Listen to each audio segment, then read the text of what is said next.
शिवजन्मपूर्वीचा महाराष्ट्र. बघा, शिवाजी महाराज थोर पुरुष होते.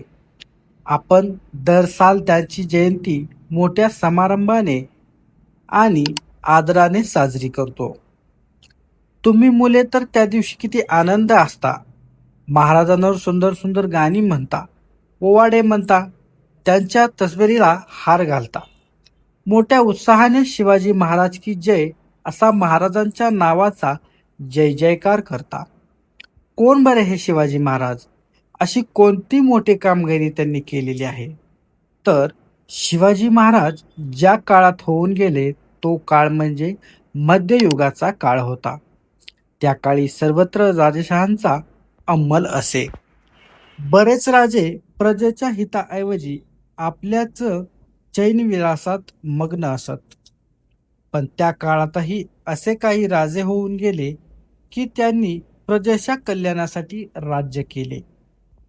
उत्तरेतील मुघल सम्राट अकबर, दक्षिणेतील विजयनगरचा सम्राट कृष्णदेवराय हे आपल्या कल्याणकारी राजवटीबद्दल इतिहासात प्रसिद्ध आहेत.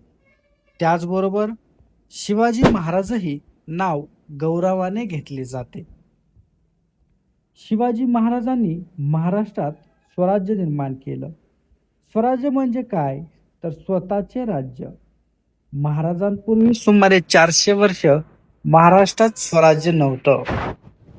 महाराष्ट्राचा बराचसा भाग अहमदनगरचा निजामशहा आणि विजापूरचा आदिलशहा या दोन युक्तांनी आपापसात वाटून घेतला होता.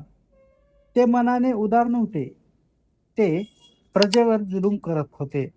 या दोघांचे एकमेकांशी हाडवैर होते. त्यांच्यात नेहमी लढाया होत. त्यात रयतेचे हाल होत. रयत सुखी नव्हती. उघड उघड उत्सव करणं, पूजा करणं धोक्याचे झाले होते. त्यामध्ये रयतेला पोटभर अन्न मिळत नव्हतं. राहायला सुरक्षित निवाराही नव्हता. सगळीकडे अन्याय माजला होता.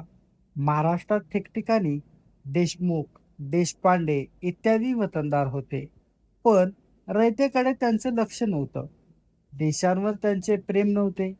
प्रेम होते फक्त वतनावर, जहागिरीवर. वतनासाठी ते एकमेकांशी भांडत असत, आपसापसात लढत असत. त्यात रयतेचे खूप हाल होते. या साऱ्या गोष्टींमुळे रयत त्रासून गेली होती. सगळीकडे अंधाधुंदी माजली होती. त्यात शिवाजी महाराजांनी हे सारे पाहिले होते. रयतेला सुखी करण्यासाठी स्वराज्य स्थापनेचे पवित्र कार्य त्यांनी हाती घेतले. बंडखोर वतनदारांना त्यांनी वटणीवर आणले. स्वराज्याच्या कामी त्यांचा उपयोग करून घेतला. तसेच रयतेवर अन्याय करणाऱ्या सत्तांशी शिवाजी महाराजांनी झुंज दिली. जुलमी राजवटींचा पराभव केला. न्यायाचे हिंदवी स्वराज्य त्यांनी स्थापन केले. हे स्वराज्य सर्व जाती धर्माच्या लोकांचे होते. स्वराज्यात कोणताही भेदभाव नव्हता. शिवाजी महाराजांनी स्वराज्यात हिंदू मुसलमान असा कोणताच भेदभाव केला नाही. सर्व धर्मातील साधू संतांचा त्यांनी सन्मान केला.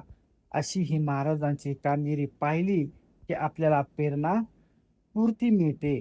शिवाजी महाराजांपूर्वी सुमारे 300-400 वर्ष महाराष्ट्रामध्ये अनेक संतही होऊन गेले. त्यांनी केलेल्या कामगिरीचा शिवाजी महाराजांना स्वराज्य स्थापनेच्या कामी उपयोग झाला.